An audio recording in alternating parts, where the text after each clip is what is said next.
Vamos a iniciar otra vez el video. Bien, entonces ya vimos lo que son los caminos, digo, los vehículos tipo B, los autobuses. Así que el diario oficial nos marca, por ejemplo, la nomenclatura, ¿sí?, del camión también tipo C. Y como en el caso anterior, hay camiones C2 y camiones C3.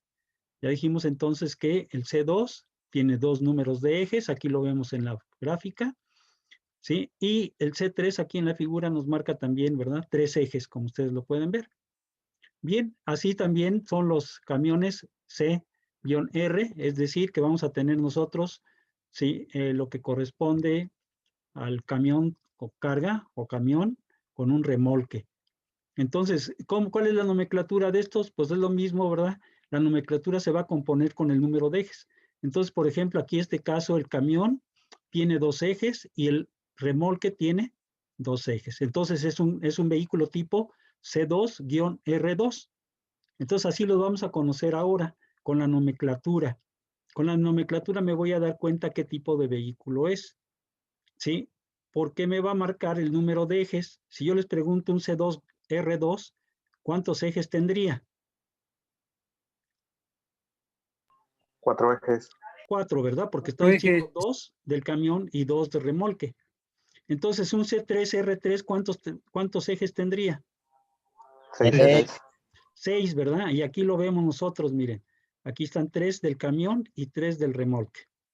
Entonces, esta parte es importante que la entiendan, que ya la nomenclatura me va a decir primeramente la C, que es un camión, y que la R es un remolque.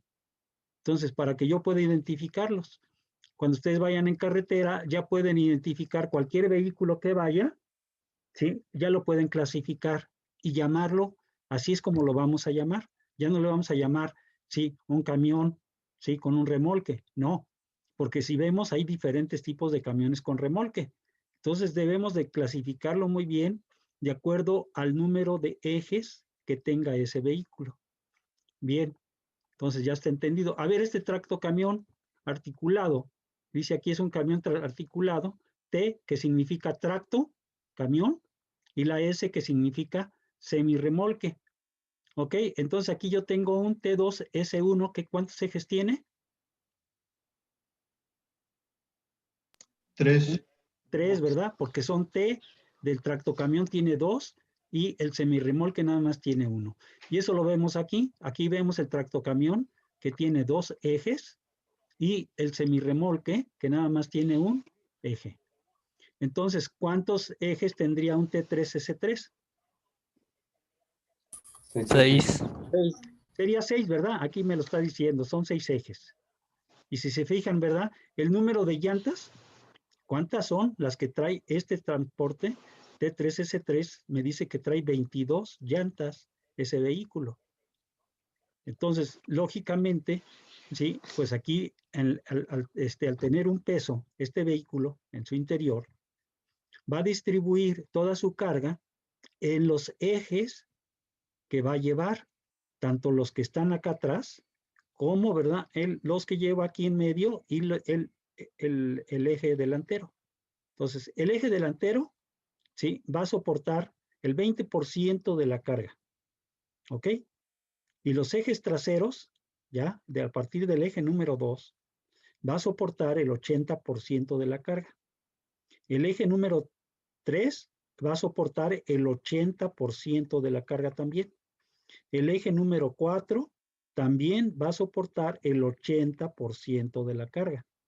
El eje número 5 lo mismo. Y el eje número 6 lo mismo. Es decir, todos los ejes traseros que ya lleve van a soportar el 80% de la carga. Y nada más el primero va a soportar el 20% de la carga. ¿Sí está claro? Entonces, es la forma en que se manejan los vehículos, ¿sí? Aquí no es de distribución que lleve el 100% y que se va a distribuir un tanto por ciento aquí, otro no. Ambos aquí se supone que van a cargar el 80% de la carga, tanto este como este, ¿sí? Y este, el 20% de la carga, nada más en el eje delantero. Bien, vamos a continuar. Tengo también, ¿sí?, otros tractocamiones que llevan semirremolque y llevan remolque. Y estos camiones son los TSR. Por eso cuando yo hablo de un T2S1R2, fíjense, aquí ya son 2 ejes en el tractocamión. Uno en el semirremolque y 2 en el remolque. Entonces, ¿cuántos ejes lleva aquí? Serían 2 más 2, 4 y 1, 5. Y aquí está el número de ejes con 18 llantas que puede llevar ese vehículo o lleva ese vehículo. ¿Sí? Por ejemplo, ¿sí? El T3S3S2, fíjense que es el más cargado en cuanto al número de ejes, lleva 8 ejes. ¿Sí? Lleva 30 llantas distribuidas a lo largo del todo el tractocamión. Entonces, como ustedes pueden ver, bueno, ahora lo que yo me tengo que aprender es la clasificación, la nomenclatura. ¿Cómo voy a identificar los vehículos? Pues los voy a identificar, acuérdense, por el número de ejes que lleve el tractocamión, ¿sí? El remolque y el semirremolque que yo vaya a llevar en un momento determinado. ¿Ok? El que vaya yo a tener. Entonces, el semirremolque aquí sería el semirremolque es el del frente y el remolque es el que va a llevar en la parte de atrás. Entonces, de esa manera es como lo está catalogando. Entonces, si yo dice un T3S1R3, me voy a acordar, ¿sí? Cómo está la distribución de mi tractocamión. Y entonces ya lo puedo clasificar. Si yo pienso, por ejemplo, tomar como vehículo tipo, voy a tomar el vehículo tipo el T3S2R3, con este es con el que voy a proyectar yo mi carretera. ¿Sí? Y no voy a permitir que se muevan estos otros vehículos en esa carretera de preferencia. ¿Ok? Porque estos me pueden dañar mi pavimento. Entonces debo ser muy explícito en cuál es el vehículo que voy a tomar. Las carreteras federales pues generalmente toman el T3S3S2, es decir, el que lleva la mayor cantidad de llantas. ¿Sí?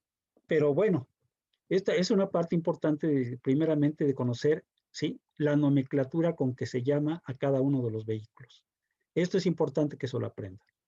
Bien, tenemos otra parte importante que nosotros debemos de conocer, ¿sí?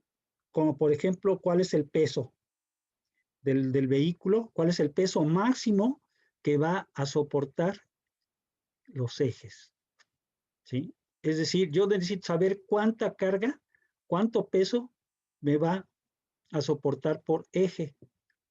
Y porque eso es en un momento determinado, si yo tengo un peso mayor a este eje, dice aquí las concentraciones máximas de carga, ¿sí? Me van a dañar mi pavimento. Por eso es importante ver entonces cómo voy a distribuir o cómo se distribuye el peso máximo por eje. Y aquí está, estos son los pesos máximos autorizados por tipo de eje y camino. Miren, dependiendo del tipo de camino. Yo tengo, por ejemplo, un eje sencillo con 2 llantas, o un eje motriz sencillo con 4 llantas, o un eje motriz tándem con 6 llantas, ¿sí? Las que voy a llevar en ese vehículo. Estos son los vehículos tipo B. Y este es el tipo de camino en el que puede transitar. Puede ser en un camino tipo D, un camino tipo C, o un tipo B, que ahora ya hay B2 y B4, con la nueva nomenclatura, con las nuevas especificaciones geométricas, ¿sí? Y hay también estos otros caminos con las nuevas especificaciones geométricas. Nosotros hemos hablado del A2 y del A4, pero ya las nuevas especificaciones me marcan que también está el ET2 y el ET4, ¿ok? Donde yo necesito, ¿verdad? Conocer que también existen aquí, ¿sí? Otros tipos de carretera, aparte de la que me marca a mí el manual del 84. En el manual del 2018 ya me marca otro tipo de caminos también, los cuales debo de conocer, que eso es más fácil, ¿verdad? Meternos ahora en las especificaciones correspondientes al 2018, pero todo se basa en las especificaciones en el que estamos manejando ahorita nosotros actualmente para nuestro proyecto. Entonces, Y esto que ya se puede decir que es una ampliación. Sí, adelante. estos pesos que se ven son toneladas Todo está o, en toneladas. ok, Todo esto está en toneladas. Aquí me quiere decir que en un eje sencillo de 2 llantas, ¿sí? 2 llantas, ¿sí? Van a bajar 5 toneladas. ¿Ok? En un eje sencillo de que de 4 llantas, por eje van a bajar 8 toneladas. Si tienes que bajar 8 toneladas, puedes transitar en un camino tipo D. Si es mayor tonelaje, sí, puedes transitar ya en un camino tipo C. Si tu tonelaje es mayor, para los especiales, ya para las carreteras, sí, hasta 12.5 por eje. ¿Qué quiere decir? Que yo voy a distribuir este eje, la cantidad que me marca este eje, entre el número de llantas. Y entonces voy a saber cuánto puede soportar, ¿sí?, mi pavimento, o cuánta carga es la que le voy a estar yo transmitiendo. Mira, en un eje, si este es de 8, quiere decir que va a bajar 4 toneladas aquí y 4 toneladas acá. Si este es de 2 ejes, quiere decir que 5 toneladas, ¿sí?, es en esta llanta, y 5 toneladas en esta llanta. ¿Ok? Entonces, las carreteras de aquí, generalmente de México, la máxima carga que debo de bajar por llanta, ¿sí?, son 5 toneladas, de acuerdo al tipo de camino que yo voy a tener. Aquí son 6.5, si es la mitad entre los dos, pues sería 3.5, donde está más, ¿verdad?, crítico en un momento determinado. ¿Sí? Entonces, yo tengo que ver entonces cuánta carga es la que va a estar bajándome cada una de las llantas. Es la parte importante. Entre mayor carga tenga yo, si yo tengo mucha carga, tengo que tener mayor número de llantas para bajar esa carga. Entonces, 21 la Entonces, dividiría yo entre 8 y lo que me dé. Debe de ser menor de 5. Siempre debe ser menor que 5 lo que baja cada llanta. ¿Sí? entonces, por eso hay carreteras que se deforman de las llantas, porque Sí. pasan Carga mayor. automóviles que no son de... Mira, Ok, ahí puede haber varias sí, situaciones, ¿eh? No creas que es por la carga. No siempre es por la carga. En ocasiones las carreteras se deforman, ¿sí? Porque a lo mejor también está mal construido el pavimento. La capa de la capa, También podría ser porque las carpetas está mal construida. se almacena el agua, ¿no? No, generalmente, sí. O sea, hay diferentes tipos de problemas, ¿eh? Uno puede ser penetración de agua, que te va a afectar todas las capas. Que puede ser, el agua puede subir por arriba, o sea, te puede llegar por arriba, si el pavimento está agrietado, por ejemplo, o te puede llegar por abajo si hay exceso de humedad en el terreno. Entonces te puede llegar el agua por abajo o por arriba, o por un lado. Entonces, eso es y eso puede deformar el pavimento. No, ahí lógicamente, aunque lleves las cargas normales que te marca la especificación, no es problema de carga, ¿sí? Es problema del pavimento, del soporte del pavimento. También puede ser que el pavimento esté saturado de asfalto, que tenga mayor cantidad de asfalto del que debe de llevar, y eso hace que se deforme el pavimento. ¿Sí? Entonces, no es precisamente por cargas, eso es lo que a veces se tiene que estudiar. A ver, ¿cuál es el problema o por qué se está dañando el pavimento? Pues yo tengo que buscar el factor daño, o sea, ¿qué es lo que lo está dañando? Puede ser exceso de agua, ¿sí? Que me esté entrando por alguna parte agua, o puede ser también que haya exceso de asfalto en el pavimento, que me lo deforme, o puede ser cargas que se estén presentando, mayores vehículos que están pasando con cargas mayores que las que me marcan las especificaciones. Eso me va a dañar el pavimento de diferentes maneras, ¿sí? Se me pueden presentar baches, se me puede presentar, ¿sí?, agrietamientos muy fuertes, ¿sí?, lo que llaman piel de cocodrilo, o puede haber incluso movimiento de las capas del pavimento, se pueden mover. Entonces puede haber diferentes situaciones, no precisamente, muchas veces las carreteras no fallan nada más por cargas. Entonces tiene que hacer un buen análisis para saber qué está causando la falla del pavimento. ¿Sí? Pero de manera general, generalmente sí, manejamos, ¿sí?, que se van a bajar 5, ¿sí? Lo máximo son 5 toneladas por llanta. ¿Sí? Aquí en este caso son 5 toneladas por eje, es decir, en 2 llantas, cada una baja 2,500. Sí, pero en por ejemplo, aquí ya no son 2,500. Si yo tengo 650 entre 2, pues lo que me dé, ¿no? 375 me estaría bajando. Pero lo que me marca a mí la normatividad es que baje 5 toneladas de preferencia, por llanta. Aquí en este caso es por eje. Entonces, eso hay que tenerlo muy en cuenta, ¿no? Aunque si hay algunas, por ejemplo, esta, miren, ¿sí? Si yo tengo 1350, entonces tengo que meterle más llantas para que yo este 1350 lo divido entre 8 o 21, entre 8, ¿sí? Debe ser siempre menor de 5. Eso es lo que yo tengo que verificar. Bien. Aquí tenemos nosotros el peso bruto vehicular máximo autorizado por clase de vehículo. Es decir, un B2, ¿sí? El peso bruto máximo que debe tener es 19 toneladas. ¿Sí? El B4, 30 toneladas. ¿Ok?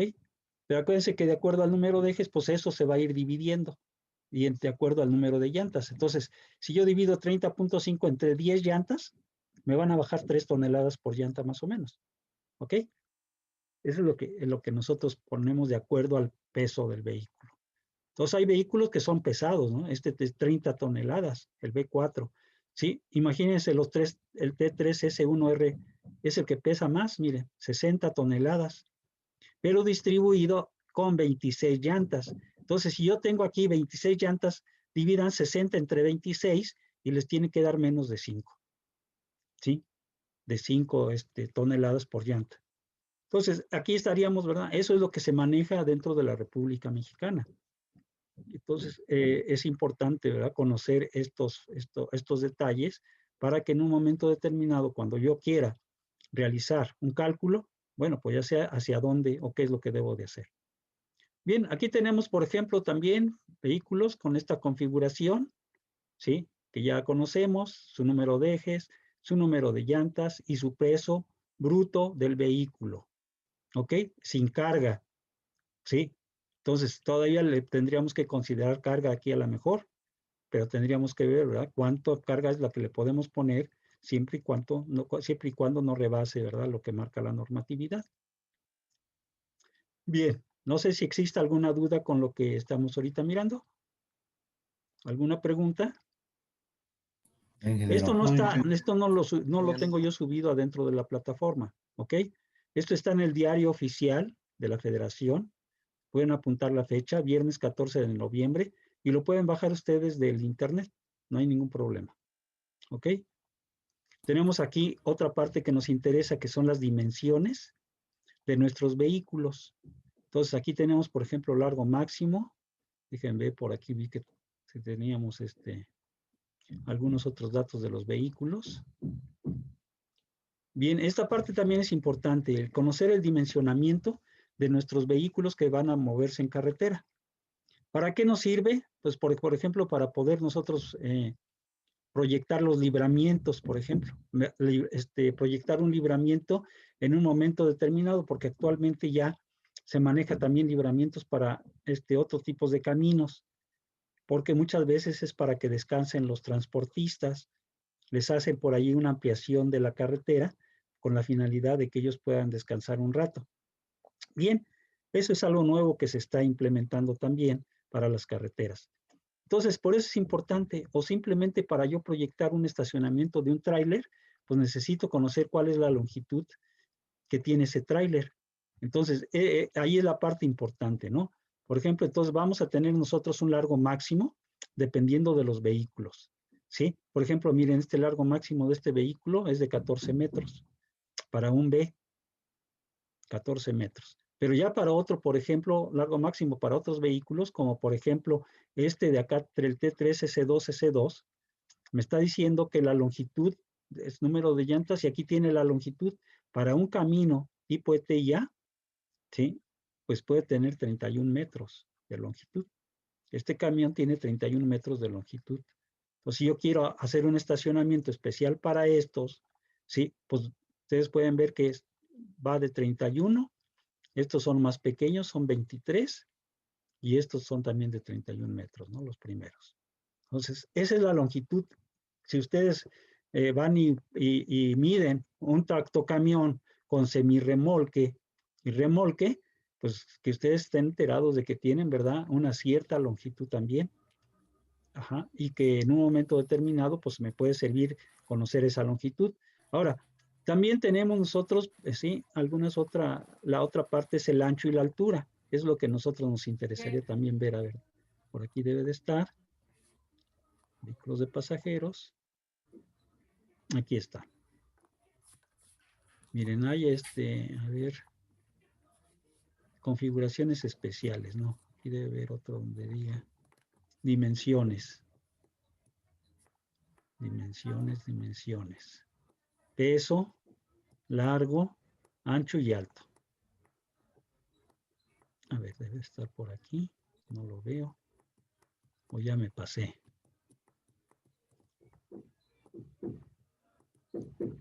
Se me hace que ya me pasé. Pero sí hay una parte aquí que nos habla del dimensionamiento, las dimensiones de los vehículos, ¿sí? ¿Cuánto es lo que tengo que tomar en consideración? Bueno, así de entrada, son más o menos 450 metros de altura. Es lo que en las carreteras o en los puentes, miren, dice por aquí, tomando en cuenta los gálibos de los puentes, es decir, la altura del puente y de los túneles en las carreteras, se otorgarán permisos especiales en rutas específicas para vehículos que transporten pasajeros y cargas de hasta 4.50 metros de altura, siempre y cuando se verifique que todos los puentes y túneles presenten estos gálibos o gálibos mayores. ¿Qué quiere decir esto? ¿Sí? Que no deben de transitar vehículos mayores de 4.50 metros. Y si vamos a pensar, ¿verdad? Y ustedes pueden ver en cada puente, en los túneles, también debe de especificar antes de la entrada del túnel, antes de la entrada que nosotros podamos tener, por ejemplo, que cruce un puente peatonal. En el puente peatonal debe decir altura de este puente peatonal, ¿sí? Gálibo 4.50, por ejemplo. Altura del túnel igual, debe decir antes de la entrada del túnel, ¿sí? Que tiene una altura de 4.50. Para que el que va transitando con su vehículo tiene que saber cuántos metros está desde la parte baja de la llanta hasta la altura máxima de su vehículo, para que no se vaya a quedar atorado. Si lleva una altura mayor, pues va a dañar la estructura que esté enfrente. Puede dañar el túnel, puede dañar el paso peatonal o el otro paso vehicular que se tenga arriba. Entonces tenemos que tener mucho cuidado, ¿sí? En que todo lo que se hace de puentes y de túneles siempre tienen que presentar, ¿sí? El gálibo o altura de cuántos metros es. Eso les va a facilitar también a los que transiten sobre nuestra carretera, ¿sí? Que no vayan a provocar algún desastre o que se vayan a quedar ahí atorados porque ya rebasaron la altura máxima que está marcando la estructura. ¿Ok? También por aquí debe de estar también lo que dice el ancho máximo de los camiones que se nos va a permitir. Sí, también debemos de tener mucho cuidado por ahí, porque les decía yo anteriormente que nuestros ejes de circulación que vamos a tener también tienen un ancho determinado. Es decir, los carriles máximos dijimos que era de 3.65. Entonces hay que tener mucho cuidado. Miren, aquí marca también alturas máximas para ciertas clases de vehículos, 4.25.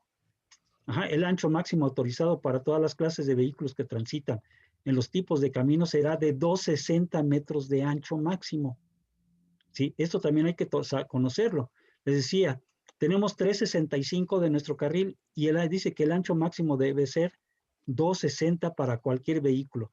Le estamos ya tomando incluso, ¿sí? Aquí dice, en este ancho máximo no incluye los espejos retrovisores, elementos de sujeción y demás aditamentos para el aseguramiento de la carga. Estos accesorios no deben sobresalir más de 20 centímetros a cada lado del vehículo. Déjenme ver si lo puedo. ¿Sí? No me dio. Sí, ahí está. Entonces, esta es la parte importante que nosotros tenemos que ir, ¿sí? Viendo para que no, ¿verdad? Vaya a haber problemas. Aquí por eso nos están marcando las dimensiones que deben de tener los vehículos, ¿sí? Para que no haya ningún problema. Altura, dice aquí está la altura máxima de 4.25, ¿sí? Y también nos dice que el largo máximo autorizado por los vehículos, ¿sí? Pues va a depender los de la norma que ya vimos hace un momento, que vienen clasificados aquí, ¿sí? En esta parte de la tabla. Entonces tenemos que tener mucho cuidado, ¿sí? En conocer también las dimensiones de los vehículos que van a transitar de acuerdo al vehículo tipo que yo voy a tomar en consideración para proyectar mi carretera. ¿Ok? ¿Alguna pregunta hasta aquí? No, ingeniero. Ok, miren, hay otra parte importante, por ejemplo, aquí donde dice vehículos de carga. Fíjense, aquí la normatividad me está marcando ciertas condiciones. Dice, velocidad máxima debe ser de esos vehículos de 80 kilómetros por hora. ¿Sí? O la que se indique en el señalamiento cuando ésta sea menor. Fíjense qué cosas, ¿no? Sí, y cuántas veces no vemos por ahí que hubo un accidente porque el transporte era un vehículo de carga y iba más de 110 kilómetros por hora. Entonces, muchas veces tenemos que conocer también la normatividad, porque ella es la que nos va en un momento determinado a restringir, ¿sí? A conocer las restricciones que existen. ¿Sí? Aquí, por ejemplo, miren, circular con un mínimo de 100 metros de separación respecto de otros vehículos pesados. Circular con 100 metros mínimo de separación. Yo quisiera verlo eso, ¿verdad? En nuestras carreteras. No, siempre ¿Cuántas van a veces no menos van? de 20. Pues sí, Siempre cada van en uno casi bolita. un vehículo pegado atrás del otro. Entonces, caray, lo que pasa es que desafortunadamente ni nosotros como técnicos, y menos los que manejan ese tipo de vehículos, ¿sí? Les dan capacitación para que puedan en un momento determinado conocer bien la normatividad y cómo deben de ir. Si circularan de esta manera, yo les puedo asegurar que se quitarían todos los accidentes. La única parte donde yo he visto que se cumplen estos reglamentos es en Europa, en Estados Unidos. Dije, ¿Sí? Sí, yo digo que para que den aquí en México, para que se diera la licencia, tendría que darse un curso de esto, ¿no? Para tener claro. conocimientos pues obviamente de las carreteras y cómo es su función para que, como dice usted, se evitaran todos los accidentes Así es. o la mayoría, Efectivamente. ¿no? Porque Sí, así es, efectivamente. Mira, aquí hay muchas cosas muy interesantes que muchas veces, ¿verdad? Te digo, a veces ni nosotros como técnicos lo sabemos. Sí.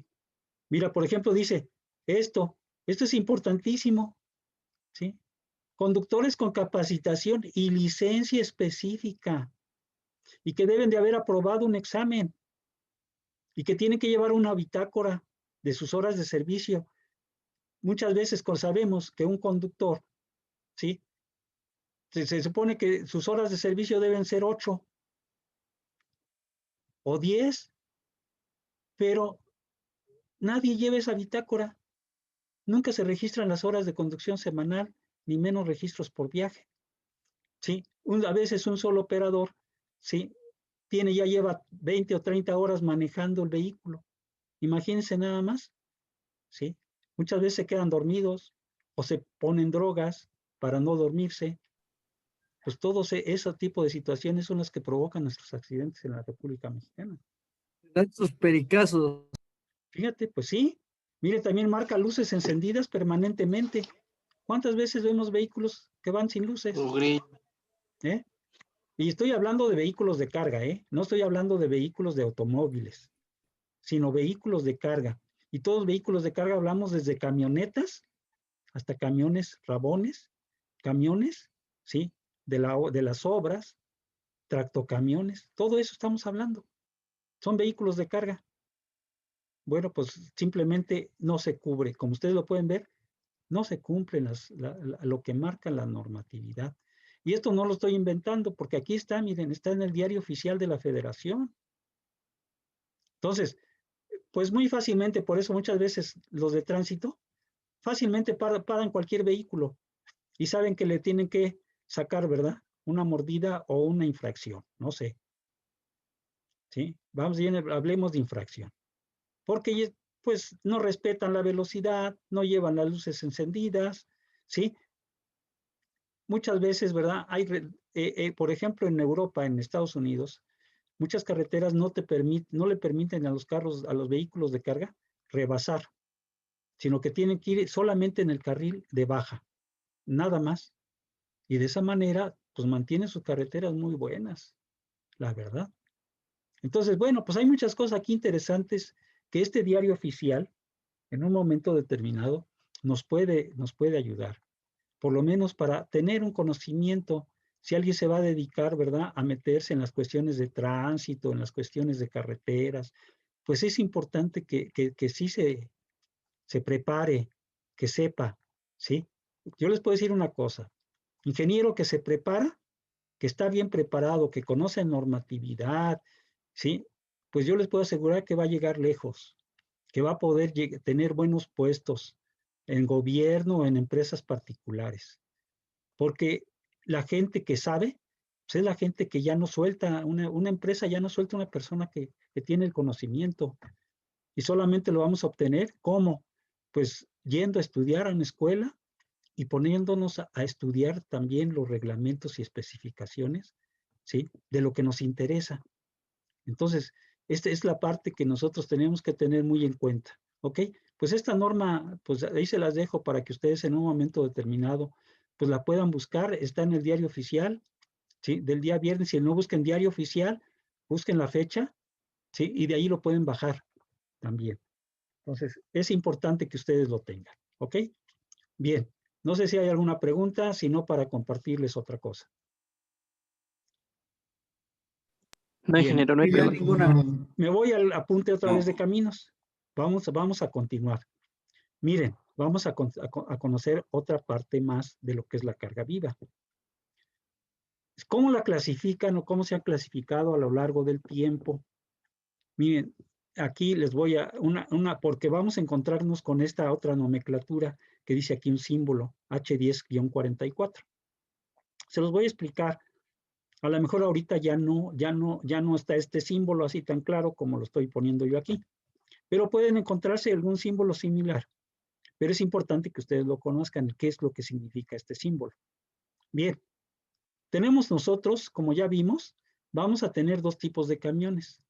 Unos que vamos a llamar H, que son los que no tienen semirremolque o remolque. Y otros que sí llevan semirremolque. Entonces vamos a tener dos tipos de camiones, los que tienen semirremolque y los que no tienen semirremolque. Y eso se les conoce como H y HS, porque H significa que no tiene más que, ¿verdad?, que no tiene semirremolque el vehículo. Y HS dice que sí tiene semirremolque. La carga H, dice, representa dos ejes.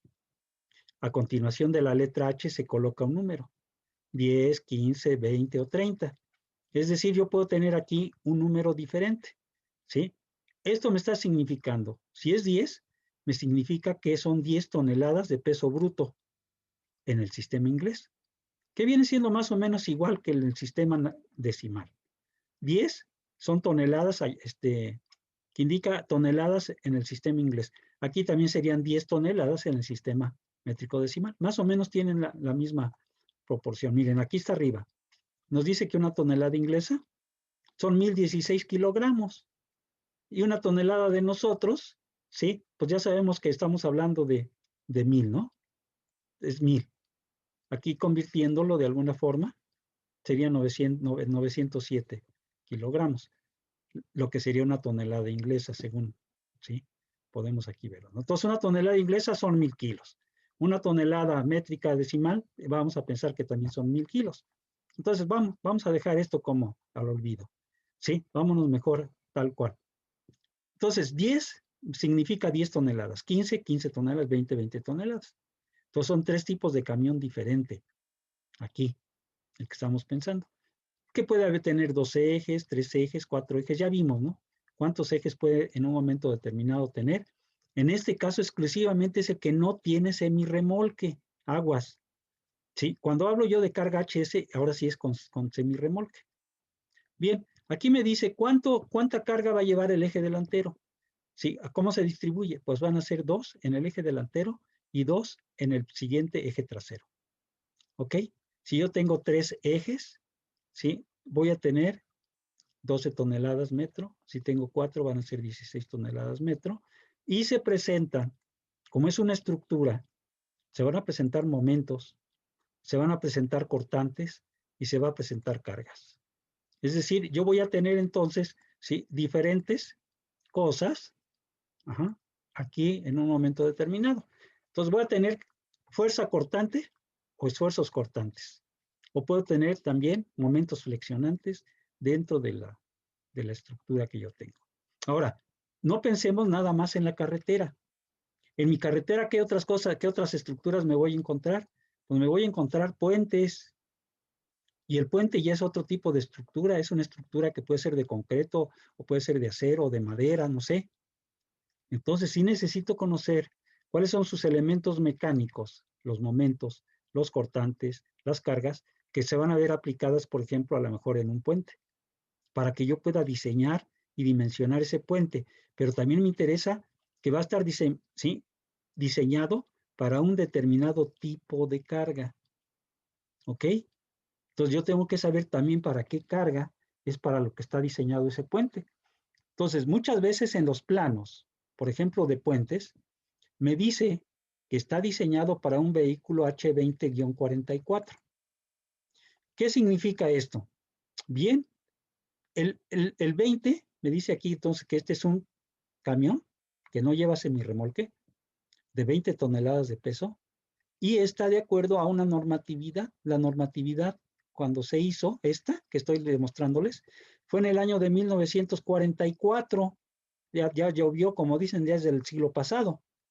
Pero aún así, se pueden encontrar ustedes, por ejemplo, planos que están con esta nomenclatura todavía en la SCT. Por eso se los estoy dando, no por otra cosa. ¿Sí? Otra parte importante también es lo siguiente. Mire, dice que aquí el 44 indica el año de aplicación de las normas. Pero para todos los casos se debe considerar una distancia de 14 pies entre el eje de adelante y el eje de atrás. ¿Ok? Ahorita lo vamos a ver aquí adelante. La carga HS corresponde ahora sí a un tracto camión, ¿sí? Que lleva semirremolque. Entonces, si yo veo esto, HS, ahora sí estoy diciendo que es un camión que lleva semirremolque de 10 toneladas, ¿sí? De peso y también con normatividad de 1944. Ahorita a lo mejor ya sería 2018, aquí te aparecería 2018 con la nueva normatividad. ¿Sí? Pero los vehículos pues siguen siendo, ¿verdad?, de cierto tonelaje, y hay unos que ahorita ya están los HS30, por ejemplo, de 30 toneladas. Entonces, bueno, esto es lo que va variando en un momento determinado, ¿no? Entonces, por eso me interesaba a mí, ¿sí?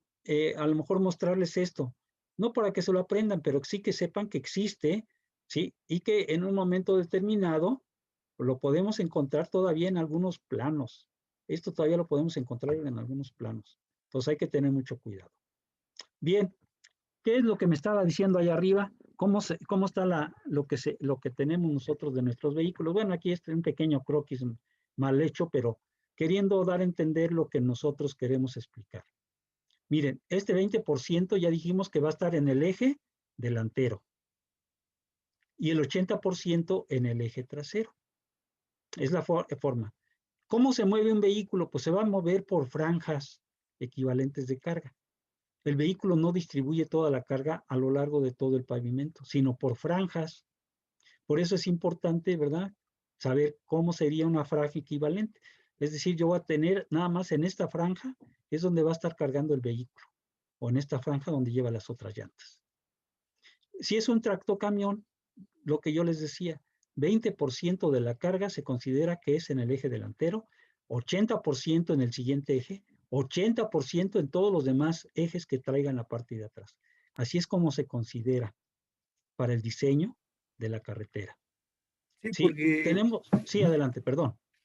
digo, yo, bueno, sí tiene razón porque el 20% en el primer eje que carga, nada más lo que cargaría sería nada más el motor. El motor. Uh-huh.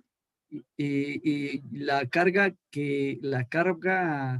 se podría decir que máxima es en los ejes traseros. Así es, sí, pero no son Sí, distribuidos, ¿ok? O sí, sea, sí. no son distribuidos que tú digas, pues como el vehículo pesa 100, son 20, 40 y 40, no. Son No. 20 y se considera siempre para el diseño de pavimentos que el 80% se distribuye en cualquiera de las llantas traseras. Ese es para poder diseñar. Es una El regla. 80% es una distribución uniforme, ¿no? O sea, Sí, del eje trasero al último eje. Sí, así es, efectivamente. Sí, por eso dice que todo esto es en base a la franja equivalente de la carga. ¿Ok? Sí, es correcto. Bien, también, como les decía, si la carga es mayor, va a haber un factor de daño al pavimento. Por eso, como ustedes pueden ver, mírense, anteriormente se manejaba que era 4.1 toneladas por rueda, que era lo máximo que debía de cargar una sola rueda sencilla. Si carga más de esta cantidad, o cargaba más de esta cantidad, ahorita ya nos están permitiendo hasta 5 toneladas por rueda que puede soportar en un momento determinado nuestro vehículo. O sea, si tiene 2 ruedas, pues cada una se considera que son 5 toneladas por rueda. Entonces, ese es para evitar el factor de daño que se pudiera presentar. Bien. También Inge, tenemos lo de las dimensiones de los vehículos. Inge, una pregunta. Sí, dime. Usted dice que son 5 toneladas por rueda. Por rueda, lo que permite como máximo. Entonces, podríamos decir que si son 20 toneladas y este camión o este vehículo tiene 4 ruedas, se distribuirían 5 en cada rueda, En en cada los 2 rueda, ejes que exacto. tiene. Sí, Oh, ya, sí. ya. O sea, Gracias, eso te sí. lo puede permitir. Aunque si te fijas, en los ejes nos marca en algunos vehículos que es 5 toneladas por eje. ¿Ok? Aguas. Sí, entonces ahí lo tenemos que tener muy claro. ¿Ok? Por eso les decía que ustedes dividían el peso que llevaba entre el número de llantas, todas les van a dar que son menores de 5 toneladas por rueda, ¿eh? Esa es una forma de cubrir que nuestras carreteras no se vayan a dañar.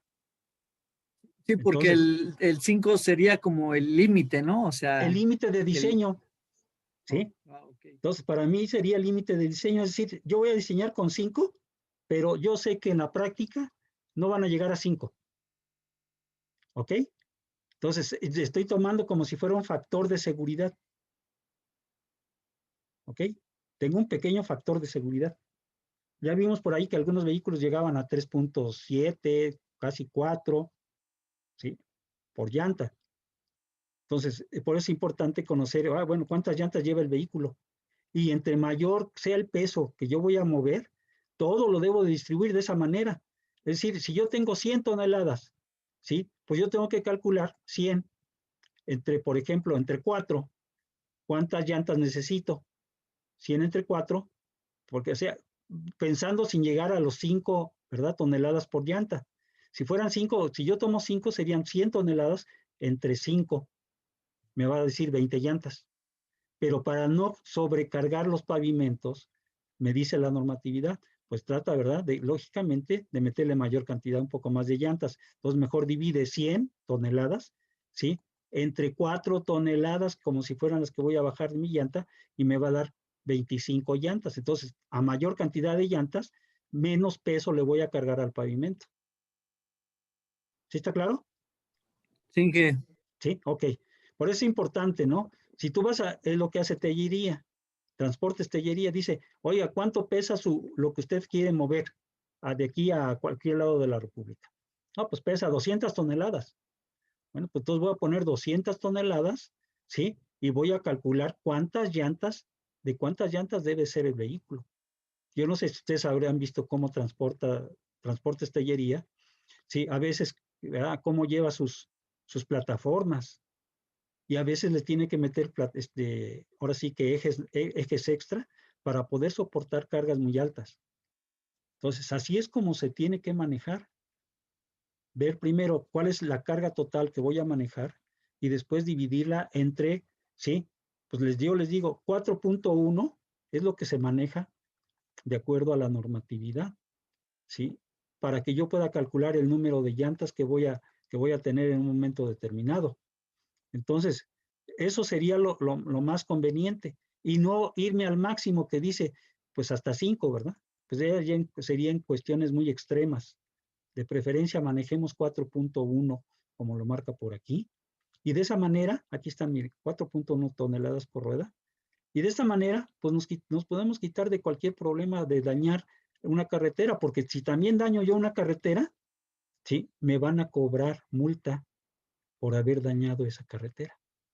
Entonces, más vale para qué nos metemos, ¿verdad?, en tantas broncas, si mejor, ¿verdad?, tomamos no como máximo el 5 que nos marca la normatividad, mejor tomamos 4 y de esa manera me cubro y voy a tener, ¿verdad?, sin problemas el tránsito sobre cualquier carretera nacional. Bien. Vamos a ver entonces también las dimensiones máximas de los vehículos que vimos hace un rato.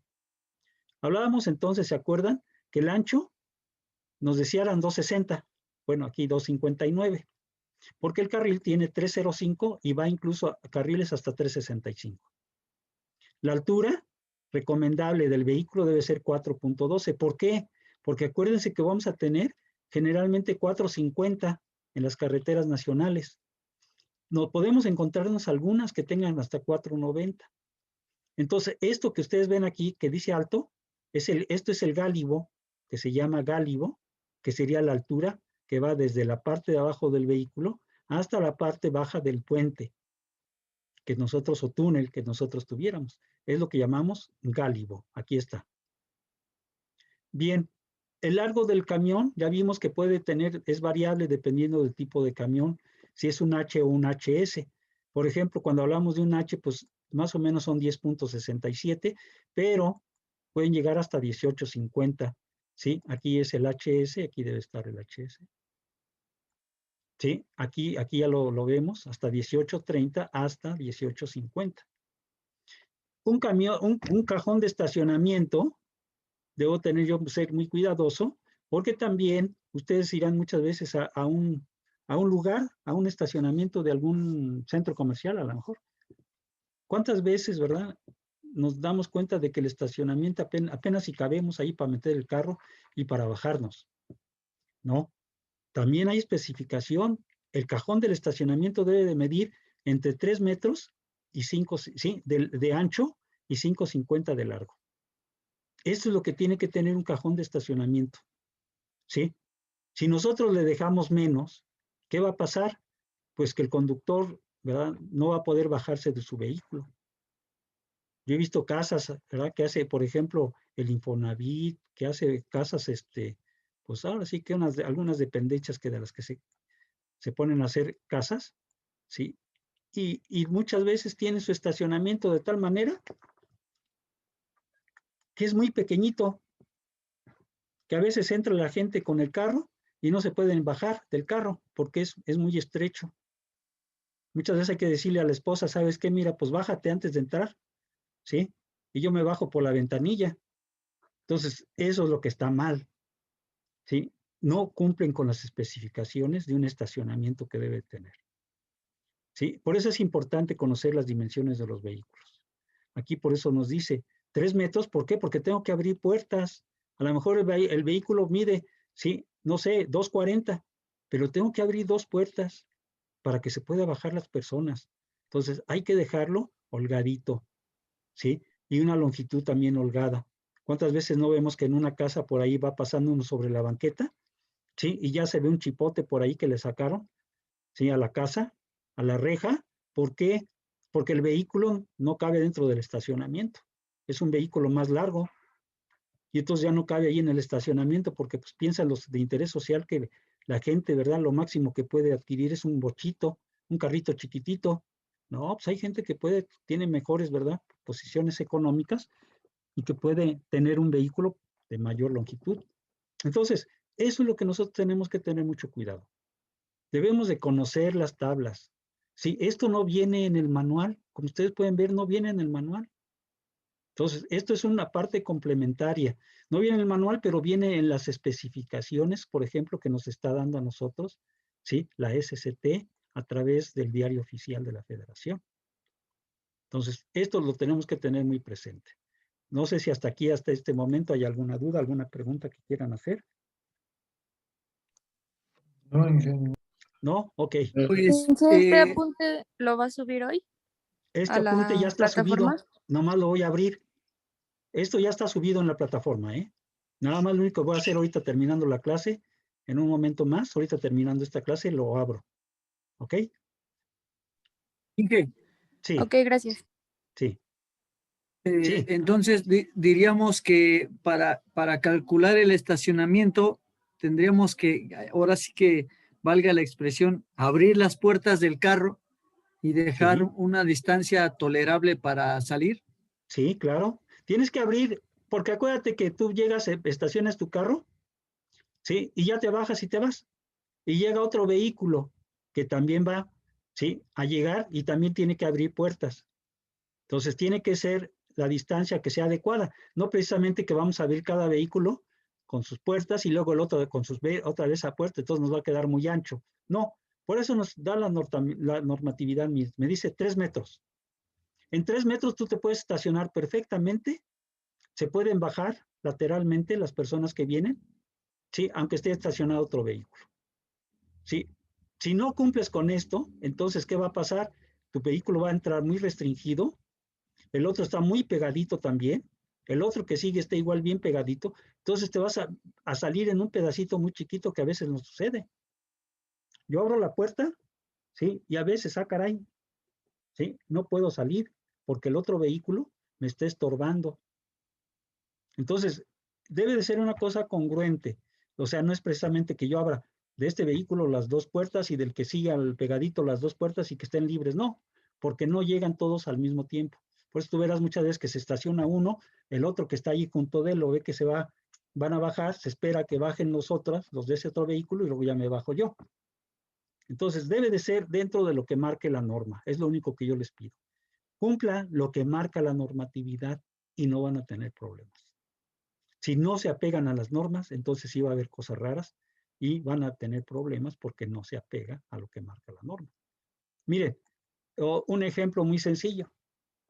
Véanlo ustedes en muchos centros comerciales, en muchos comercios, restaurantes, incluso las mismas banquetas de aquí dentro de la ciudad y todo, ¿sí? Debe de haber algunas, bueno, hay restricciones en cuanto se tiene que hacer alguna obra para una persona discapacitada. Miren, yo he visto aquí dentro de la ciudad muchísimas obras para discapacitados, rampas, por ejemplo, que no cumplen, donde quieren que una persona discapacitada a veces que suba con una pendiente muy fuerte la rampa. No, pues está fuera de especificación. Yo he visto rampas donde no puede subir, ¿sí? Una silla de ruedas, porque está la rampa muy parada. No cumple con la especificación que marca la O hay veces normatividad. que suben ahora sí que de reversa. Ándale, solamente. Pero miren, muchas veces ni siquiera tampoco dan el ancho de la silla de ruedas. Están las rampas más pequeñas que la silla de ruedas, entonces, ¿cómo las subes? Entonces, sí hay muchas cosas que, caray, dice uno, pues no sé, o los técnicos no saben, y no saben porque no estudian, porque no ven las normatividad, lo hacen nada más al garete, o simplemente no es una persona técnica, es un albañil, sí, es un peón, no sé, alguien que no conoce de normatividad y hacen las cosas así. Y así como esto que estoy platicando, pues si ustedes no conocen la normatividad, pues tampoco no van a saber hacer una carretera. Entonces, Como el puente de tenemos que, aquí de que Venta mejorar. Prieta en G. ¿Mandé? El puente de Venta Prieta. Sí, exacto. Pues ahí ustedes pueden ver, incluso ahí sacaron memes y todo eso de eso. Entonces, caray, dice uno, bueno, entonces, ¿qué técnicos tenemos? ¿Qué conocen nuestros técnicos? Miren, si la cuestión no nada más es de construir, ¿sí? Aquí tenemos que conocer la normatividad para poder realizar una construcción. Nos hace falta eso. Nosotros como técnicos, si no nos agarramos, ¿sí? Porque a lo mejor van a decir, o nos podemos disculpar diciendo, es que eso no me lo dio el maestro en la escuela. ¿Ustedes creen que un profesionista, sí, se puede disculpar de esa manera? Pues no. O sea, el maestro te va a dar algo, no te va a dar todo. También uno tiene que estudiar, ponerse a estudiar. Después de que sale uno de la carrera, es cuando más necesita uno estudiar. ¿Para qué? Para aprender todo lo que el maestro no me dio. Entonces, o sea, ¿cómo salen nuestros ingenieros? Pues yo les puedo decir que son medios ingenieros, ¿eh? Medios ingenieros porque llevan lo teórico. y ni siquiera lleva todo lo teórico. Entonces, el ingeniero, para ser realmente un ingeniero, debe de estudiar lo que le dan en la escuela y tiene que estudiar aparte todo lo que no le dan en la escuela. Y de esa manera, entonces, sí tenemos un ingeniero completo. Entonces, acuérdense, en la escuela se les da teoría. Sí, al salir de la escuela, ustedes van a aplicar la práctica. Pero esta práctica debe ir documentada también con teoría. Si no, entonces de nada les va a servir a ustedes terminar su carrera nada más así. Van a salir aquí de medios ingenieros, se los digo. Porque efectivamente nosotros vamos a aprender todo lo que nos dan en la escuela, teoría de la escuela y a lo mejor un poquito de práctica. Pero afuera ya no va a haber maestros, ustedes son sus propios maestros que tienen que aprender todo lo que sea necesario para que ustedes puedan destacar realmente como ingenieros. Entonces, pues eso es lo que les espera a ustedes y nos esperan generalmente a nosotros como ingenieros cuando salimos de una profesión, ¿sí? Tenemos que seguir estudiando, tenemos que seguirnos preparando, aprendiendo lo que no supimos de la escuela, lo que no nos dieron los maestros, ¿sí? La práctica, ¿sí? Aprender a la práctica. Si no, pues no voy a ser un ingeniero, ¿verdad? Excelente, que eso es lo que tenemos que buscar. La excelencia. No que nos los digan los demás, ay, este ingeniero es excelente. No, no, no. Sino nosotros mismos decir, yo quiero ser mejor, ¿sí? Cada día. Tampoco me voy a comparar con otro ingeniero que yo diga, yo soy mejor ingeniero que aquel. No, tampoco.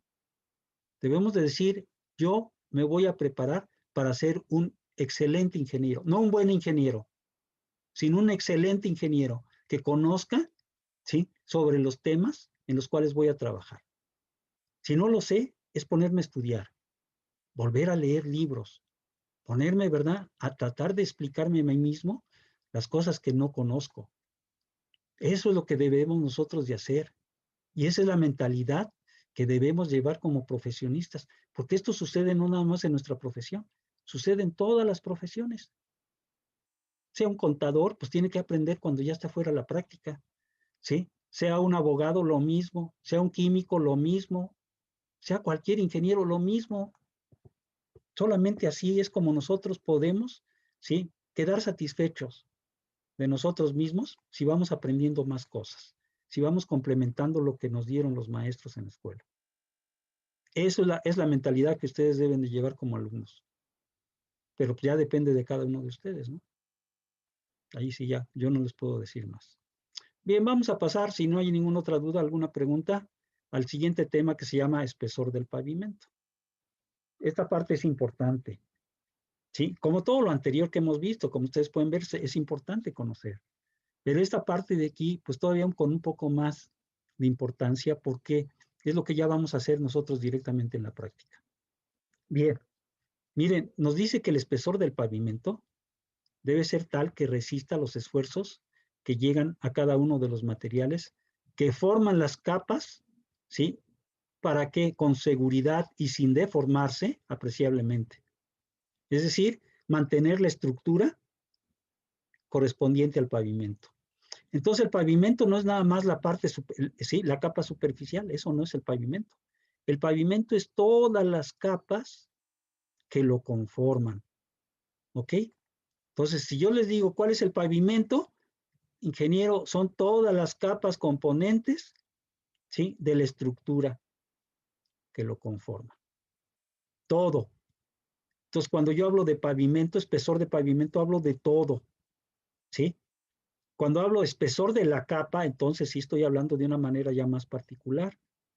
El espesor de la capa, ¿sí?, que voy a tener aquí correspondiente, por ejemplo, a la losa de concreto, a la subbase, al mejoramiento, al terreno natural. Muchas veces también hay que, ¿sí?, mejorar el terreno natural. Lo escarificamos, ¿sí?, es decir, lo aflojamos, lo tendemos y volvemos a compactar el terreno natural para que tenga, si vemos que no es un terreno muy bueno, pues o lo mejoramos todavía, le metemos algún material extra que lo mejore en calidad, aunque también puede llevar una capa de mejoramiento para que tenga, sí, mayor soporte. todas las capas de arriba, un mayor soporte, le meto una capa de mejoramiento. ¿Sí? Entonces vamos a conocer esas capas. ¿Para qué me sirve cada capa que yo voy a tener que colocar en mi pavimento? Bien, les voy a decir que el pavimento, generalmente la primera capa es la de mayor calidad, que es la última que tendemos. Esa es la de mayor calidad. Y va bajando en calidad conforme las capas se van yendo hacia abajo. Es decir, la capa que está más arriba debe ser la que tiene un costo, ¿verdad? Y una calidad mayor. Y las demás de abajo van perdiendo calidad y costo. Entonces, por ejemplo, es un pavimento de concreto hidráulico o también llamado concreto pavimento, ¿sí?, rígido, que puede llevar varilla con refuerzo o no puede llevar varilla sin refuerzo. Es decir, podemos encontrarnos, ¿sí?, un concreto de este tipo. Es una losa, luego lleva una subbase, una capa de mejoramiento y el terreno natural. ¿Cuál es la diferencia con el otro pavimento? El otro pavimento es de concreto asfáltico, puede ser en frío o en caliente. Aquí en este caso tengo yo mi capa del pavimento, que llamo carpeta generalmente, ¿sí? Esta la llamamos nosotros carpeta. Aquí la voy a aumentar. Sí, la llamamos carpeta la primera capa.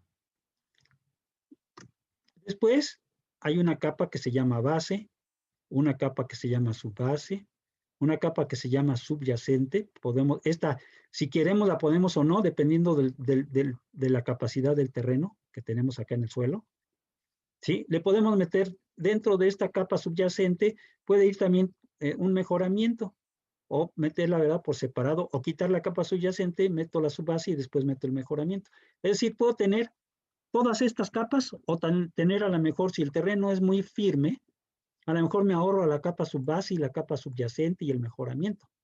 Si el terreno natural, imagínense que fuera de roca sana, caray, pues ya no tiene caso que le meta yo ni capa subyacente ni mejoramiento. A lo mejor le meteré nada más la base y la carpeta. Con esas dos, más que suficiente. Si el terreno es un terreno macizo, entonces hay que fijarnos, por eso es importante el estudio de mecánica de suelos. Bien, como ustedes pueden ver aquí, tengo las capas correspondientes al tipo de terreno, de pavimento, y estamos entonces hablando de estas son las capas que lo vamos a tener. Aquí te estoy marcando, es una sección transversal de la carretera, que estoy marcando con las diferentes capas que puede llevar. ¿Ok? ¿Sí? Aquí hay un valor que dice BRS. ¿Qué significa el BRS en una carretera?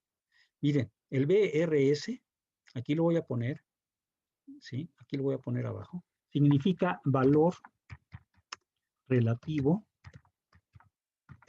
de soporte. ¿Qué significa este valor relativo de soporte? Pues es la capacidad que tiene el terreno para poder, o la capa, para poder resistir las cargas que se le van a estar transmitiendo. Entonces, generalmente la capa de mayor calidad tiene un valor relativo de soporte alto. Miren, que puede estar entre 80 y 100. La siguiente capa va a ser menor de 80. La que sigue más abajo va a ser todavía menor que la que esté arriba. Y así sucesivamente. Es decir, la que debe tener el mayor valor relativo de soporte es la capa superficial. ¿Ok? Que es donde va a estar el tránsito de los vehículos.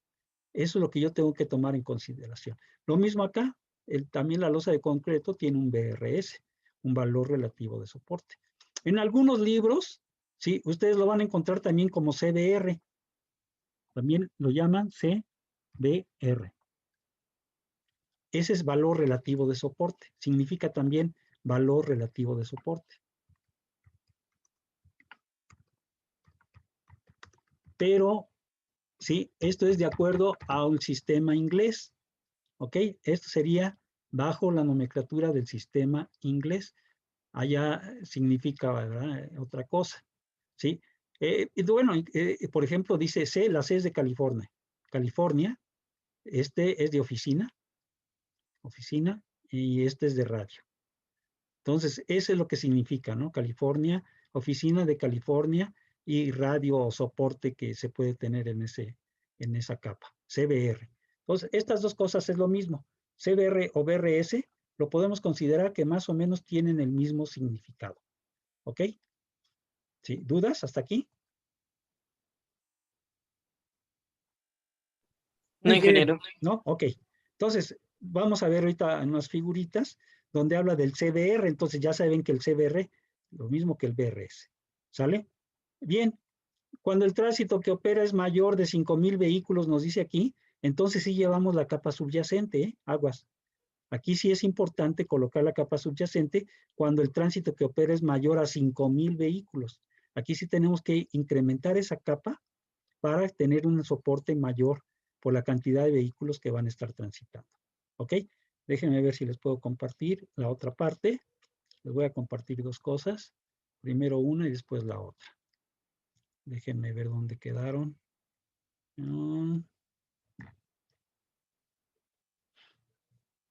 Bueno, mientras la busco.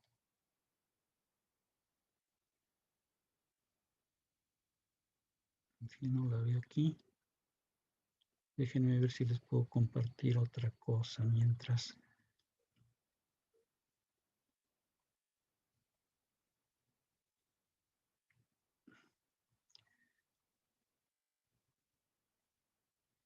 Aquí estamos.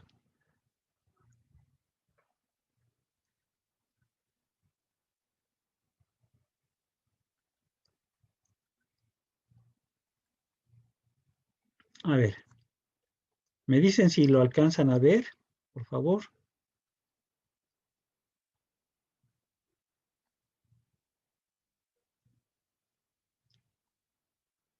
Supongo que es esto. Y pongan mucha atención, por favor. ¿Sí alcanzan a ver ya Ingeniero. el video Sí. que vamos a ver ahorita en este momento? Bueno, pongan mucha atención a él, por favor. Este es para un pavimento rígido.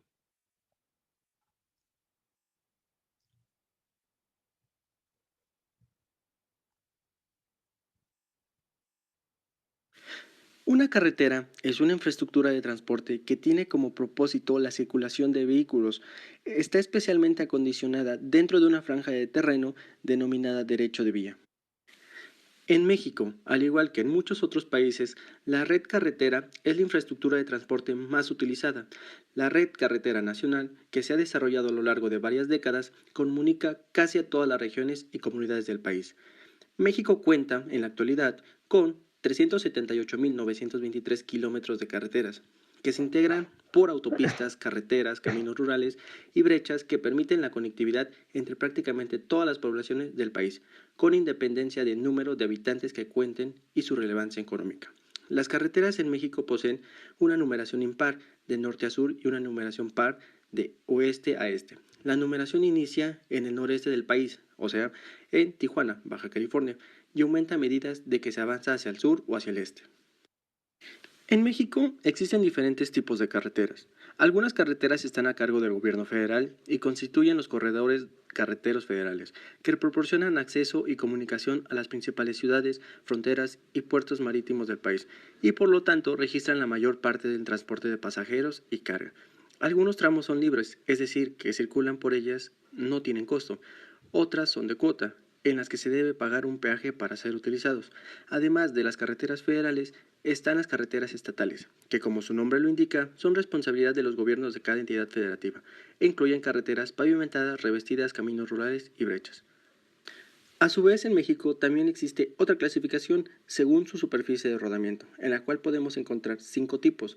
El primer tipo sería pavimentada de 4 carriles o más con una longitud de 15.252 kilómetros, pavimentada de 2 carriles, 141.545 kilómetros, revestida con una longitud de 152.879 kilómetros, terracerías con una longitud de 11.231 kilómetros, brechas mejoradas con una longitud de 69.394 kilómetros.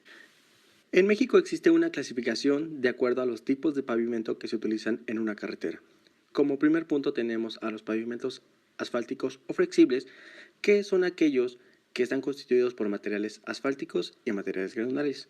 Como segundo punto tenemos los pavimentos rígidos, que estos están constituidos por cemento eritropoyetin y materiales granulares. Entra otra clasificación, que son aquellos donde se utilizan adoquines o empedrados, como uso estético. En este video solo nos enfocaremos al punto número 2, es decir, el proceso constructivo de un pavimento de concreto. Los pavimentos de concreto son reconocidos como una solución vial debido a que, siendo competitivos en términos de costos de construcción, destacan además por su larga vida, por su resistencia y por ser ecológicamente amigables. Entre sus principales fortalezas se debe considerar sus menores costos de mantenimiento y el menor costo de operación vehicular.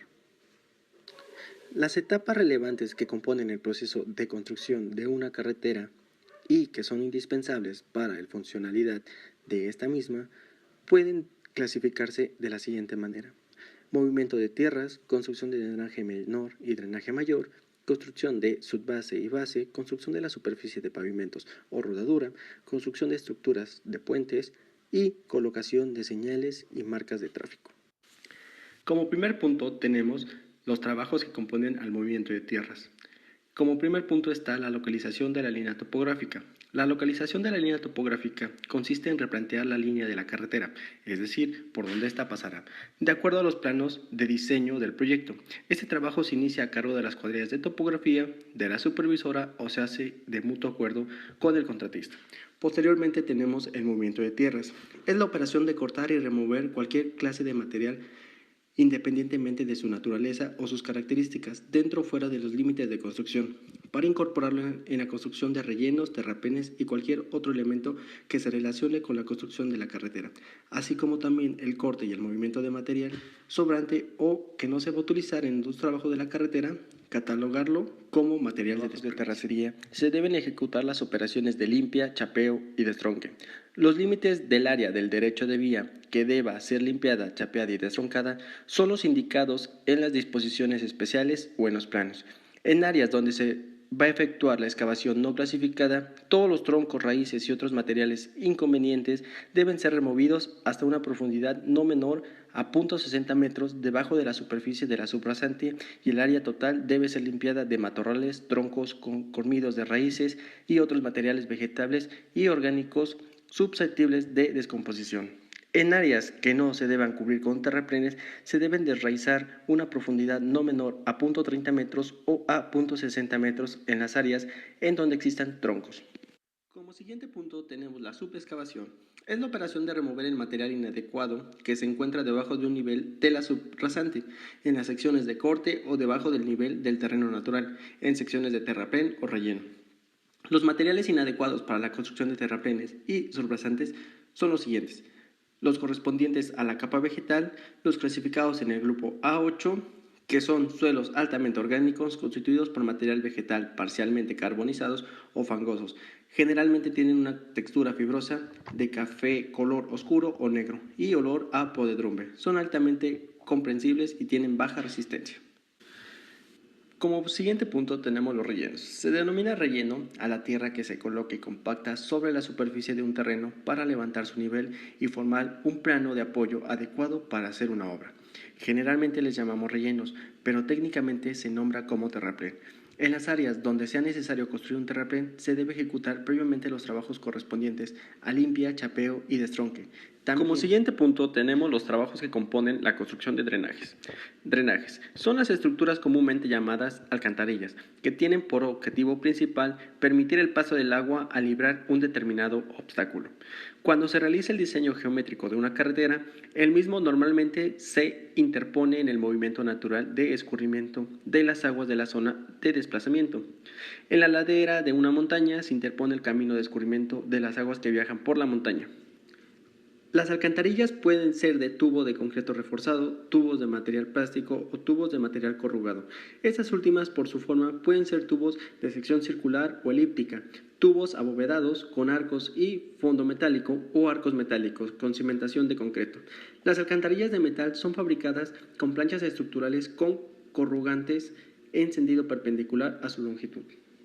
La longitud de estas mismas se determinará por el medio de la proyección del diámetro de una alcantarilla sobre la línea de cimentación con su pendiente hacia los taludes de corte o relleno que hayan sido diseñados en este lugar. Como siguiente punto tenemos los trabajos que componen las subbases y bases. Previo a la colocación de cualquier capa de subbase, la subrasante debe de estar terminada.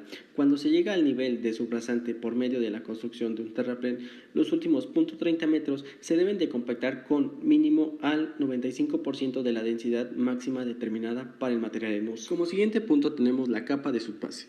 Es la capa de la estructura del pavimento destinada fundamentalmente a soportar, transmitir y distribuir con uniformidad el efecto de las cargas del tránsito proveniente de las capas superiores del pavimento, de tal manera que el suelo de la subrasante las pueda soportar. La subbase puede ser subbase común, subbase granular o subbase de grava o piedra triturada. Esta forma, por la combinación de piedra o grava con arena y el suelo, es un estado natural, clasificados o con trituración parcial para construir una subbase integrada de un pavimento. También puede ser una combinación de piedra o grava triturada combinada con el material de relleno. La subbase puede tener un espesor compactado variable por tramos, según lo indicado en los planos, lo establecido en las disposiciones especiales o lo ordenado por el delegado residente, de acuerdo con las condiciones y características de los suelos existentes en la subrasante. Por ningún caso, dicho espesor debe ser menor a 0.10 metros ni mayor a 0.70 metros.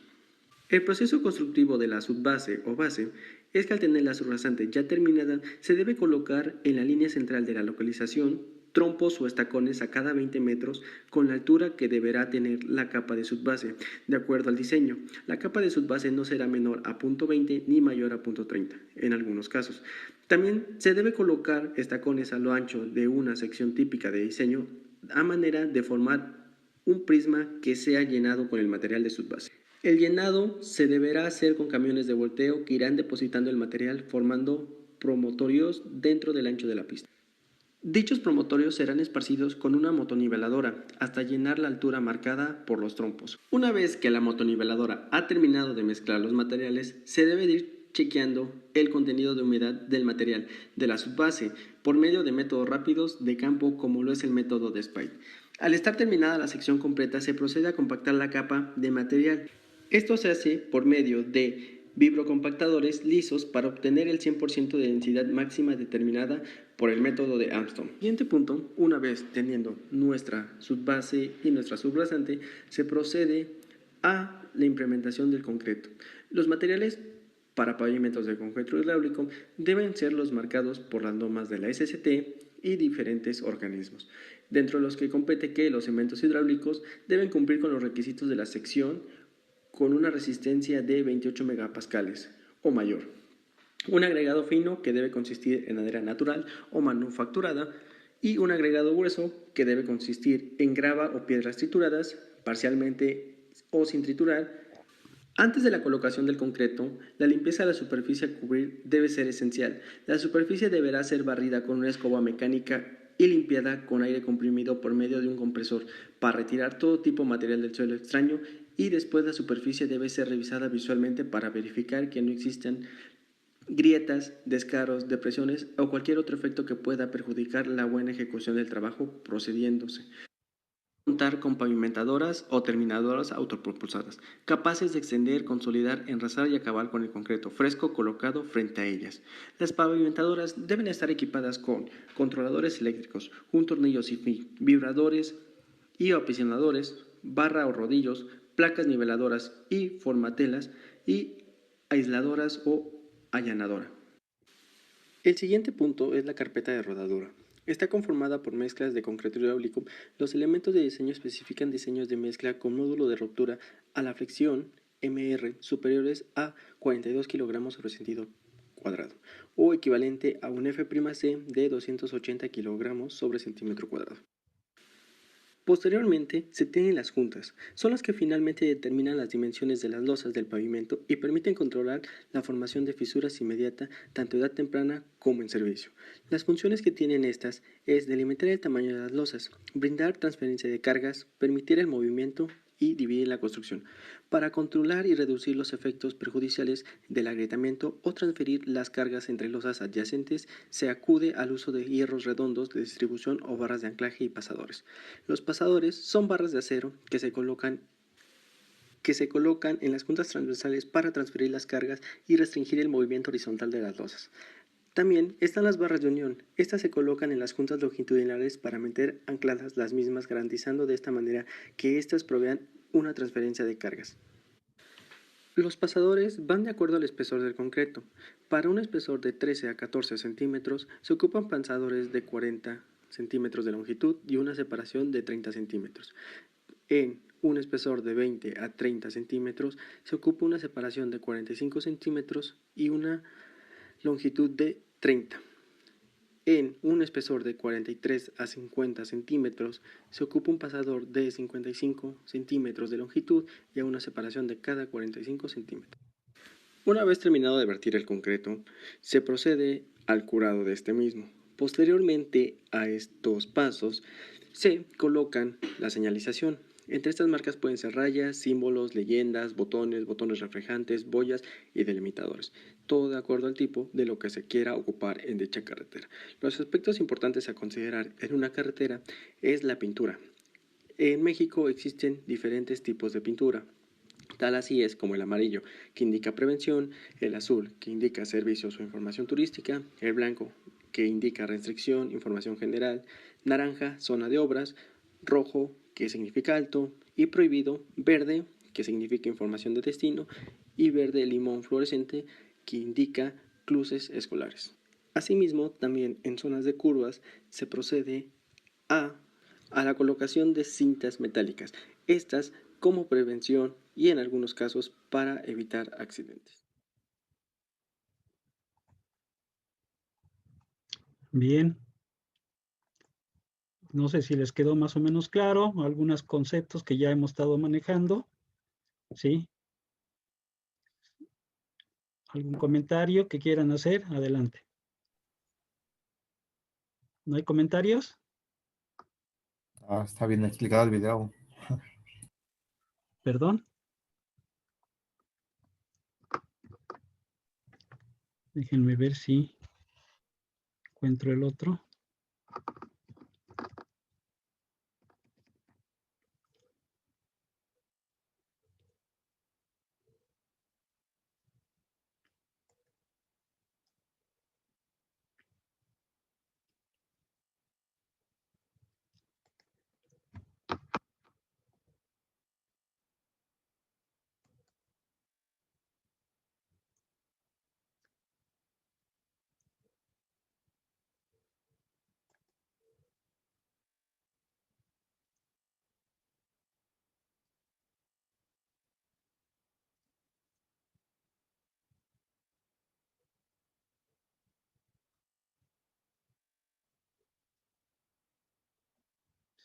¿Dónde quedó?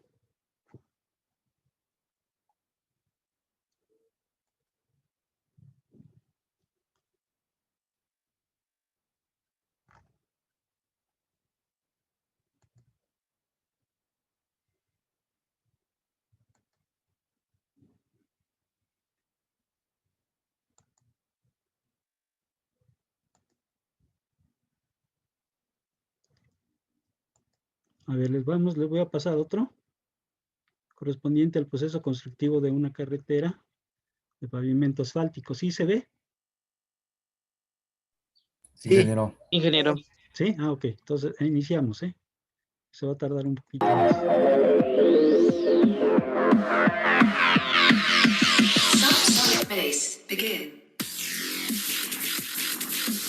Una de las maravillas que ha podido perfeccionar la ingeniería civil son las carreteras, en el cual todos los días circulan automóviles de diferentes capacidades de carga, en las cuales se encuentran los automóviles de transporte privado, público y hasta camiones que exceden sus capacidades de carga, utilizados para transportar diferentes tipos de materiales. Pero para que haya una carretera, la ingeniería civil tiene que hacer varios procesos constructivos, desde el desmonte del terreno, la limpieza del terreno, excavaciones, cortes en caja, compactación del terreno, terraplenes subrasantes y otras cosas, hasta llegar a colocar las señalizaciones. Primeramente, para iniciar con el proceso constructivo, se tiene que hacer el desmonte. El desmonte consiste en 4 fases. La primera de ellas es la tala de árboles, en el cual se pretende de cortar todos los árboles por donde va a pasar la carretera. Al terminar de cortar los árboles, se tienen que remover del lugar para que no puedan obstruir en la siguiente fase. En este proceso se pueden utilizar herramientas simples, como lo que son las hachas, los machetes y también las motosierras. O también si se tiene la posibilidad de utilizar maquinaria que pueda cortar árboles y transportarlos a otro lugar. La siguiente fase del desmonte es la roza. En este proceso se tiene que quitar todos los arbustos y árboles pequeños. También se incluye lo que son las ramas de los troncos caídos. Durante este proceso se pueden utilizar herramientas como lo que son el machete, y en dado caso se puede llegar a utilizar el fuego, pero al utilizar el fuego como herramienta para hacer la roza, se tiene que llevar un control para que el fuego no llegue a descontrolarse y provoque un incendio forestal. Para ello se tiene que avisar a las autoridades antes de realizar este proceso, para que tenga la gente que trabaje y haga la roza tenga capacitación de poder controlar el fuego. Terminar de realizar la roza, se procede a la tercera fase del desmonte. La tercera fase es el desenraine, en el cual se pretende de remover todos los troncos desde la raíz. Para este proceso se recomienda utilizar maquinaria pesada, ya que las raíces de los troncos pueden ser muy profundas, pero en dado caso de que la maquinaria no tenga acceso al lugar donde se desea remover los troncos, se recurre a los animales que tengan la capacidad y la fuerza de remover los troncos desde la raíz. Los animales utilizados para este trabajo pueden ser caballos, mulas o bueyes. La cuarta y última fase del desmonte viene siendo lo que es la limpia del terreno o predio. Durante este proceso se recomienda utilizar herramientas tan simples como lo son el azadón, la pala, la carretilla y el machete, si es que se trata de trabajar con obreros, pero si se recurre a maquinaria pesada, se recomienda usar la retroexcavadora y el camión de volteo. El camión de volteo tiene la capacidad de acarrear grandes volúmenes de materiales que se generaron en las 3 fases anteriores. En la limpia se procura de quitar todo el material que pueda obstruir durante el proceso constructivo. Para ello se tiene que alejar el material residual a una distancia en donde no esté en contacto con el área de trabajo. El proceso de la limpieza es importante y fundamental, que no debe de faltar en todo momento, ya que este tiene la finalidad de despejar el área de trabajo para que los operadores tengan más facilidad en maniobrar las maquinarias que se desea introducir en la obra. El siguiente proceso constructivo de la carretera es el despalme. El despalme consiste en la remoción de una capa de material que es generalmente orgánica. El espesor de esta capa es muy variable, es relativo según el estudio geotécnico. Ante este proceso se considera muy importante el no dejar residuos orgánicos, ya que estos pueden llegar a descomponerse en un determinado tiempo y pueden crear un hueco abajo de la carretera, y este podría generar baches o el mismo deterioro de la carretera. Como se mencionó anteriormente, la limpieza no debe de faltar en ningún momento. Todo el residuo generado durante el despalme también se tiene que remover, del área donde se desea trabajar, ya que este puede causar problemas durante la excavación, que es el siguiente proceso constructivo de la carretera. Llegando al proceso constructivo de las excavaciones, se tiene que tomar en cuenta los aspectos y darle importancia al tipo de suelo que se va a trabajar o que se va a excavar, ya que en base a este tipo de suelo se elegirá la maquinaria adecuada o que pueda presentar mayor rendimiento al trabajar este tipo de suelo. Entre los tipos de suelos podemos encontrar al suelo de tipo A, al suelo de tipo B y al suelo de tipo C. Si hablamos de un suelo tipo A, nos estamos refiriendo a un suelo muy blando, a un suelo que cuenta nada más con tierra, el cual es muy fácil de removerlas usando las fuerzas de una maquinaria simple.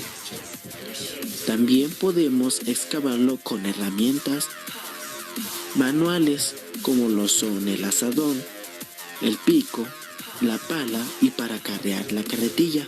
Pero para las carreteras, para la construcción de las carreteras, se tiene que remover grandes volúmenes de tierra. Para ello se recomienda utilizar las retroexcavadoras, ya que estos presentan un alto índice de rendimiento para este trabajo.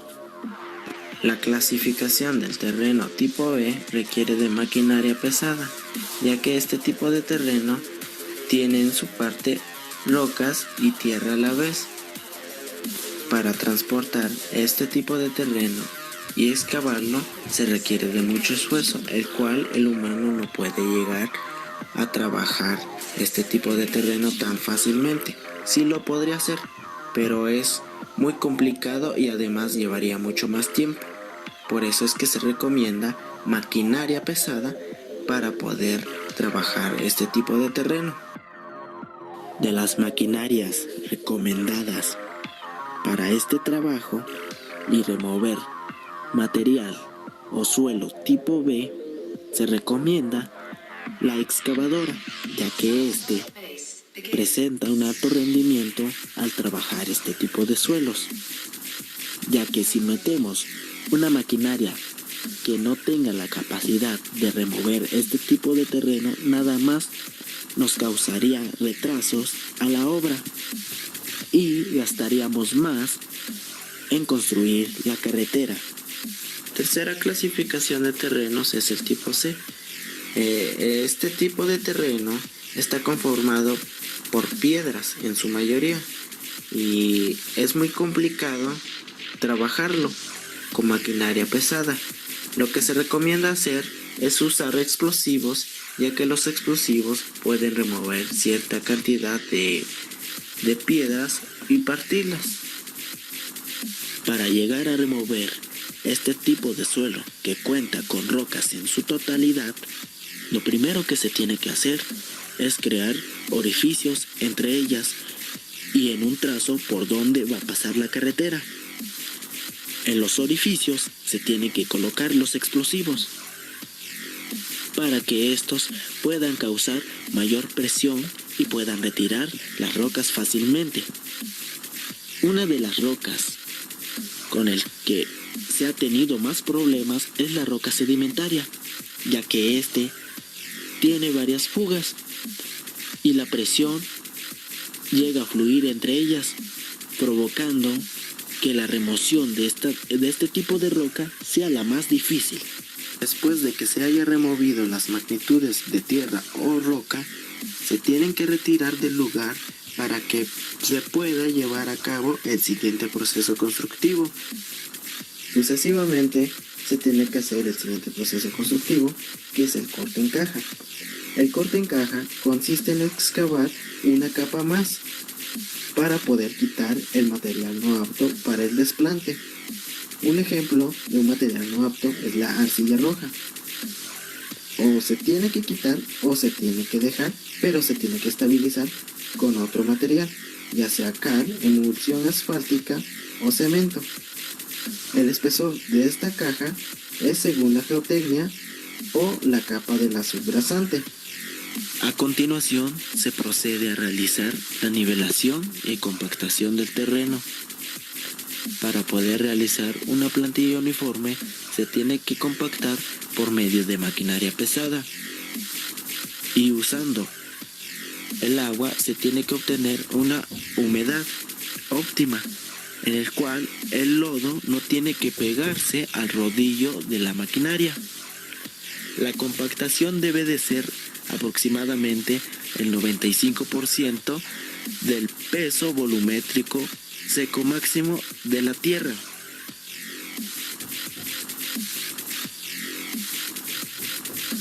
Al término de la nivelación y la compactación, se procederá a realizar las obras de drenaje.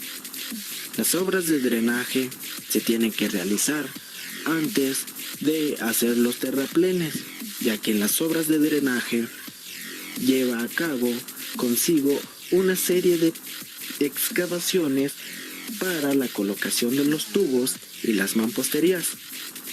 La colocación de los tubos tienen que estar de una manera inclinada a un porcentaje adecuado en el cual pueda permitir que el agua fluya correctamente.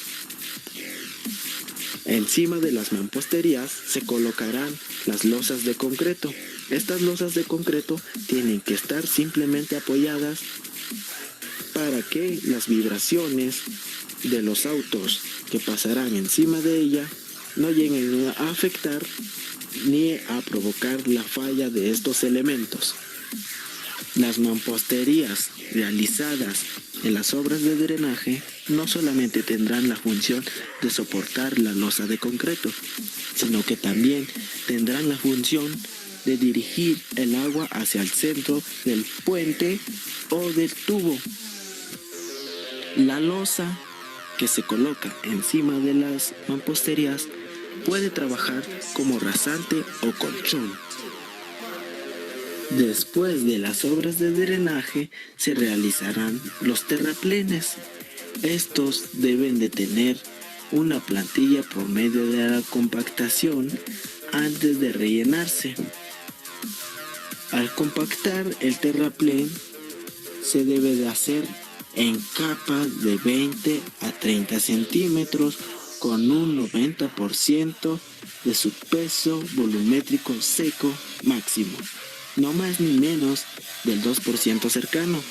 El material que se usará se puede extraer de un banco de material o usar el mismo material que se extrae del lugar si es el adecuado.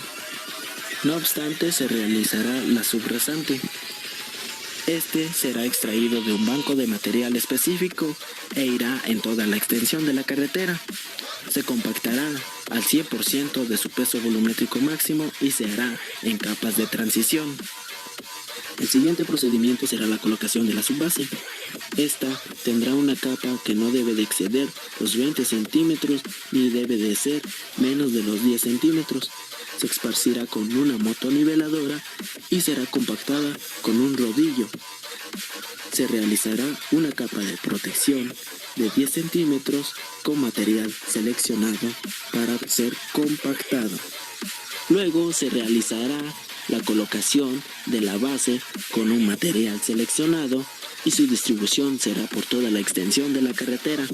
Se compactará por medio de un rodillo liso o por una compactadora de ruedas neumáticas. El riego de impregnación se hará después de haber colocado la base. Esta servirá como adherencia de la subbase, la base y la carpeta asfáltica. Su objetivo principal será impermeabilizar la carretera. Mientras estos procesos de la construcción finalizan en la obra, al pavimento asfáltico se le dará tratamiento de trituración y mezclado por medio de calor en otro lugar, para posteriormente ser transportado por medio de camiones de volteo, los cuales llegarán a vertirlo en una máquina expendedora de asfalto. Esta máquina expendedora de asfalto será capaz de expulsar una capa uniforme que le pueda dar forma a la carretera. Posteriormente se compactará por medio de rodillos neumáticos y luego se compactará por medio de rodillos con diseño para desprender la emulsión asfáltica. El pavimento en calor se debe colocar a una temperatura mayor de los 100 grados Celsius, ya que a esa temperatura es muy fácil moldearlo. Para finalizar todo el proceso constructivo de la carretera, se tendrá que realizar la colocación de los señalamientos, tanto verticales como horizontales. En los señalamientos verticales podemos encontrar lo que son los tableros y los postes. Estos están hechos con un material reflector tipo 1 o características superiores. Los señalamientos deben de estar ubicados a la derecha y los materiales son los siguientes. Para el material del tablero será una lámina de aluminio, poliéster reforzado o acero galvanizado. El material para el poste será una estructura que soporte y garantice la rigidez de los tableros. Para el material de anclaje se usará concreto. El recubrimiento de los postes será una pintura anticorrosiva. La altura de los postes es a 5 metros de altura. Para los señalamientos horizontales se usará pintura, ya sea termoplástico en caliente o plástico en frío. Y la aplicación será por medio manual o mecánicamente. También no se debe de olvidar la colocación de otros elementos de la carretera, que son parte fundamental para su uso, de las cuales podemos encontrar las cercas, barreras de protección, vibradores y reductores de velocidad, entre otros. Y con esto da fin el proceso constructivo de la carretera.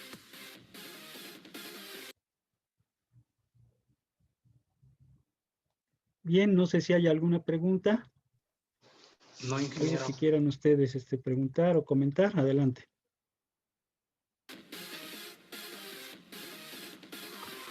¿No? ¿No hay preguntas? Ok. ¿No? Ok, entonces vamos a parar ¿verdad? El tiempo que nos sobra y iniciaríamos la clase a las 2 de la tarde. Digo, ¿a las qué? A las 4 de la tarde, que son 3, no, a las 3 de la tarde, ¿no?